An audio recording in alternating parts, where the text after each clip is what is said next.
Hello out there. This is Aaron of the Amigos podcast. Tonight we're going to take a look at the classic Atari fighter Primal Rage. Primal Rage made its debut on the Amiga in '95. I believe it came on 4 discs, or I believe it possibly had a CD release, but don't hold me to that. Great little game in the arcade. I had a good friend of mine that was a real good hand at this game. He really turned me on to it. I like this. They did a good job here in this opening sequence. The arcade demo mode, pretty slick. Good graphics, quite nice. This had a neat enhanced chipset and an AGA support. Let's scoot down here and give this a whirl. It's a little training. I'm a big fan of Vertigo. He's my go-to guy, so we'll give him a shot. You know, when I'm thinking about right here in the arcade, of course, you get a kind of, it zooms in, this little animation. There's a little, it's a little WHD load wackiness there, I'd wager. But you get a little animation there, the dinosaurs. Now, this isn't the first time I played this. I had to go at it a couple months ago, and I wasn't real impressed. Gosh, right out the gate. Wasn't real impressed with the quality of the port. That said, I have had a little more time to get used to it, and I quite like it, actually. It's not too bad. You really need a little slow down there. It really would help if you had a stick with all the buttons. I'm using my trusty Wiko one-button special here, so I'm just going to pull up as much as I can with it. Man, I'm getting my butt handed to me here by this guy. This is my least favorite guy to fight. He is super duper fast. If you weren't familiar with this in the arcade, obviously it's a fighting game. I guess in the vein of, gosh, what would you compare this to in a fighting game? It's really not like Street Fighter. Atari, I get, it reminds me the most of, say, I don't know, maybe a Time Killers or something. It's a 4-button game in the arcade, and Atari needed their... Oh, jeez. I suck. Atari needed their killer fighting game. I believe they had had a couple goes at it, and then this was what they go with. And this was a pretty successful game. Oh, jeez, right out of the gate. Come on. The game got ported to everything, and I've got it here on my 30 CD or my 32X on the Genesis. I've played it on there. Very good port on the Genesis. Of course, you've got the 32X power behind it, so it gives you an extra hump. I think it also had a Sega CD release. In fact, I'm sure it probably had a release on all. I'd probably one of the few games that supported the CD, the disc, or the 32X, and the regular card. But it was pretty much ported everywhere, and of course, the Amiga was no difference. I think Probe did this. Probe actually did some pretty good ports. I think they did PC ports of Mortal Kombat, I think, from Probe, as I recall. But, jeez, that's into me. Well, I'm going to switch this up a little bit here. That was a beatdown. I mean, I'm no great hand at this, but gee, at Christmas, I mean, I've embarrassed myself. Let me see what I can do about this. Now, in the arcade right here, your followers would be coming up and kind of begging you on in the little, like, continue thing, which I always thought was funny. Something this game has going for it is the fact that you've got these dinosaurs. Let me type this in here. All right, I'll use the stick. The dinosaurs have followers, and you can kind of occasionally whack one of your opponent's followers, which I always thought that was great. And that was kind of neat. But, come on. There we go. Beautiful. So anyway, this game, I know people are pretty anti-Primal Rage, I think I've noticed. I love that screen, by the way. That's very pretty. I love the sound effects. Anyway, I noticed a lot of people just don't like... It's funny, I'm kind of drawn to some of these fighting games that no one likes, apparently.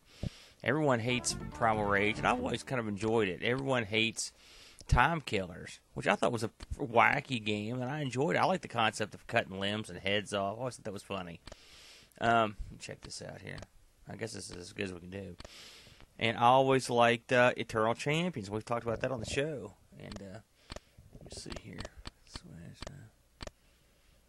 There we go. Yeah, way down. There we go. I thought the Eternal Champions was a great game, and the Eternal Champions Sega CD is right up there. It's my favorite Sega CD games. So, but I thought this. Let me try somebody else here. Who am I good with? I'll give this boy a shot. Oh, great! I gotta get beat up by my own guy. But so I don't know what draws me to these games. I owned this arcade machine. Well, I owned a board from it. It's a, if you know anything about arcade boards, and I'm sure this may bore some people, but or you may have heard me talk about it, or you may know, but in the 80s, arcade manufacturers established a standard for arcade machines. The kind of boards, they would all take the same ones. It was called the JAMA standard, and this game fell into that standard. This is easily the biggest arcade boards I've ever owned. They were huge. They were probably, 3.5, 4 foot square. I mean, it was a massive board, and it came. Come on, eat it. It came on a big metal plate. This board, it was huge. The shipping on it must have been astronomical. I can't remember it. What I paid for it. I think I still own this. Actually, it may be in the depths of my brother's arcade basement. But my roommate at the time, who was the guy that was great at it in the arcade, he lived there, and so I got it kind of so he could play with it. And we had a lot of fun with it. And he was, like I said, he was a great at the game. But it was a huge game. But in the true Atari vein, there you go, eat that. They made it so the fourth button, which normally you would have an extra little connector for, was they used the start button. It used to piss me off because I had to rewire my machine every time I used it because of the using the start button as one of the attack buttons. But nevertheless, so the first thing I noticed about the Amiga version here is the dinosaurs. It's all scaled down to me. The other version the dinosaurs seem larger, and everything else, I guess, is scaled appropriately. Now, they did a good job scaling it, and that was the one thing that really threw me off. It just seemed like it seemed really small to me. That said, as far as I can tell, all the specials are here. I assume that everything is intact, but I can't say with any certainty. I love that. I hate to lose it. I love that. Where he opens that thing on the back like a cobra. I can't get off jack squat. Occasionally I've gotten off a couple things, but it's been pure luck. And you really need to get some kind of moves list on this. And it may to do all the moves, you may have to have a 2-button stick, which, like I said, I've got a Genesis stick here, but I just don't have it hooked up right now. It's because I thought I'd try it just like a normal person would have used it back in the day. But I've seen the computer use all the specials, so I'm assuming they're all there.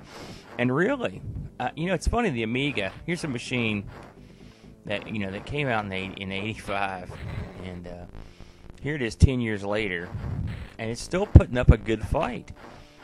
This is a perfectly acceptable, God bless, this is a perfectly acceptable rendition of this game, in my opinion. Much like, me and Brent and Bo went around when Mortal Kombat 2.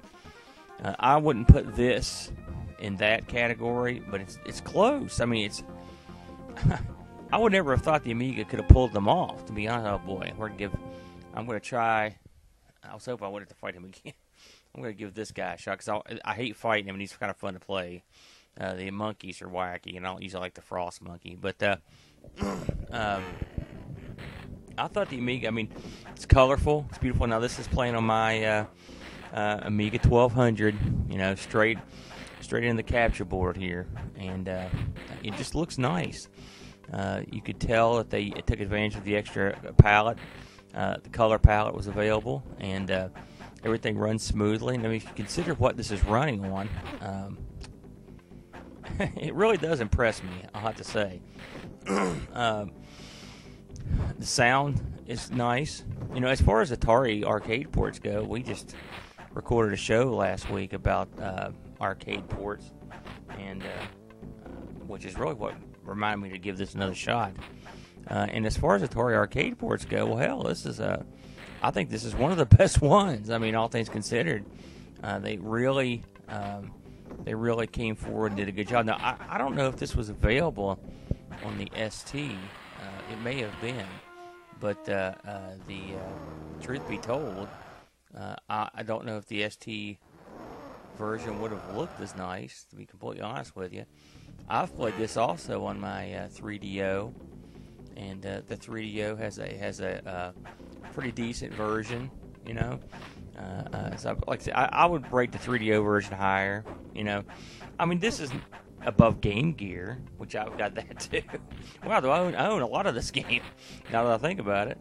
But you know, I'd say this is nice. Now, the drawbacks, of course, were, well, not a drawback for me, but back in the day, the drawback would have been, yeah, eat it. You know, a lot of disc swapping, and I have read some of the reviews, and that was mentioned a bunch of times. But come here. Finally, sweet victory. But I noticed the sound occasionally gets a little wonky. I don't know. I always thought this was kind of interesting. As you beat these dinosaurs, you get their region or their territory. Oh boy, it's gonna be a tough one here. Anyway, I've noticed a couple times that the sound on this gets locked in a certain sound or starts to freak out a little bit. Again, I've seen that sort of thing happen with the WHD load before. I don't know if this is something sort of like that discoloration on the load screen when we first started. I don't know if this is something that is caused by WHD load, or it's just the game as it loaded back in the day. I think most people now that are playing, you know, well, I don't know, maybe not. I would say a lot of people playing Amiga right now are using the WHD load method to load their games.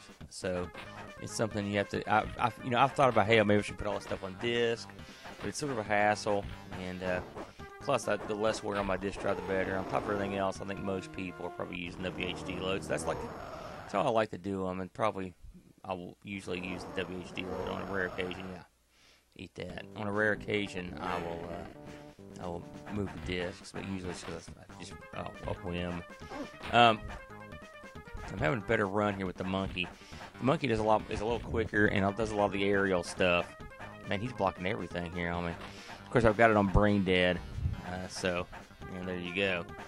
I'll go ahead and fight this guy and then take this to the house. But I like the backgrounds. They're Planet of the Apey. All we need is the broken Statue of Liberty laying in the background. But the concept of this game is wacky. I have a Jaguar. I don't have this game for it, but I know it's available. But this was you're looking at the near end of Atari when this one. Would you come here? Yeah. Wow. I didn't expect that. I wish I knew this guy's finisher. I am the master. But Atari wouldn't be around much longer when this bad boy was porting over and stuff, and they, of course, I guess to a certain degree they're sort of still around, but depending on your perspective. But it's just it's name only, and it's not really Atari. But it's kind of sad that I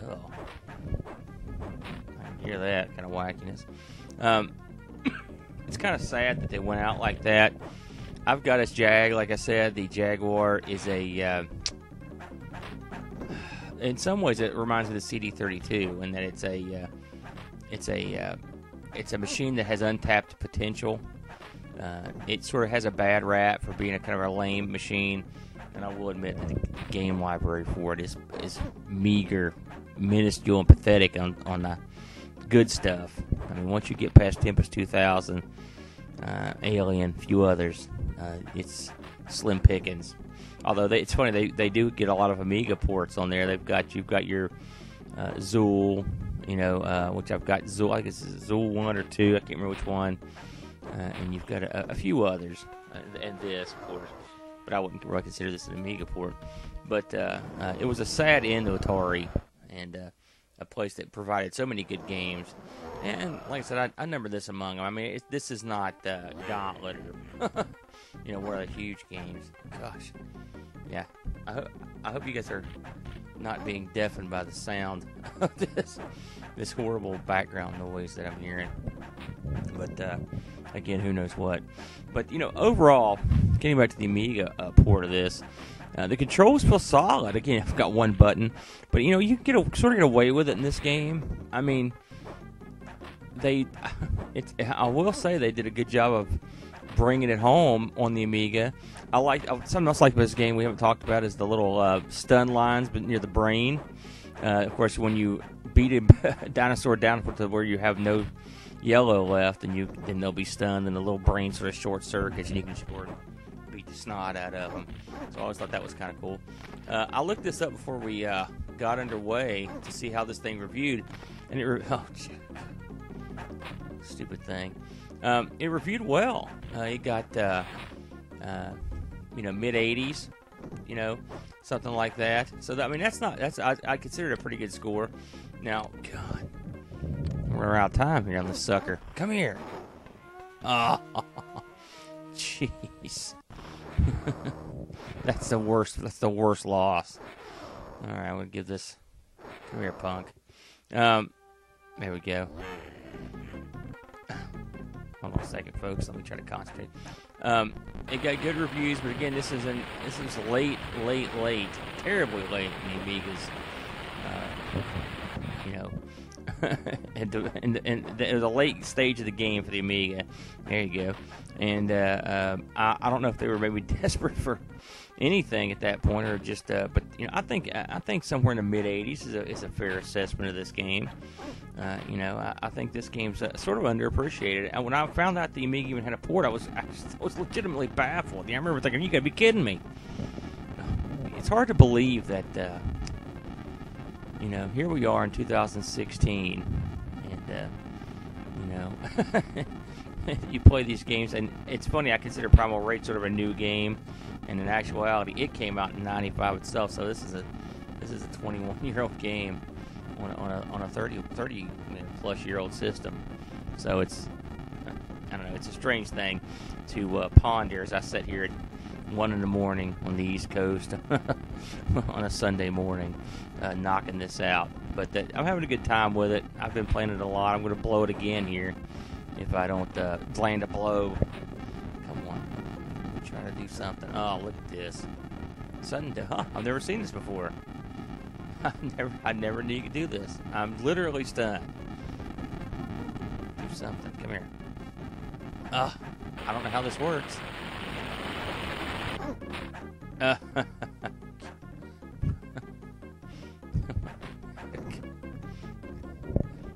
think I'll just end it. Well, I guess I will end it. No.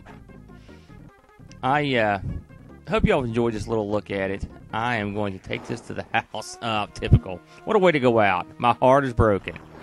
This is Aaron from the Amigos, and I will see you next time. Adios.